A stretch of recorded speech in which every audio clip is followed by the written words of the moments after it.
અગત્યના સમાચાર મળી રહ્યા છે અમીરગઢના ખારામાનપુરિયાથી। ખારામાનપુરિયા ગામના બે બાળકોનું તળાવમાં ડૂબી જતા કરુણ મોત થયું છે। વહેલી સવારે પરિવાર સાથે દશામાની મૂર્તિના વિસર્જનમાં ગયેલા બે બાળકો પાણીમાં ગરકાવ થતા મોત નીપજ્યું છે।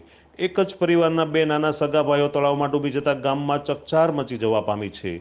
બંને બાળકોની ઉંમર અંદાજે 12 વર્ષથી 8 વર્ષની હોવાનું જાણવા મળ્યું છે। ત્યારે બાળકો તળાવમાં ડૂબી જતા સ્થાનિક તરવૈયાઓની મદદથી બાળકોને પાણીમાંથી બહાર કાઢી 108 મારફતે દવાખાને ખસેડવામાં આવ્યા હતા। ત્યાં ઉપસ્થિત ડોક્ટરે બાળકોને મૃત જાહેર કર્યા હતા।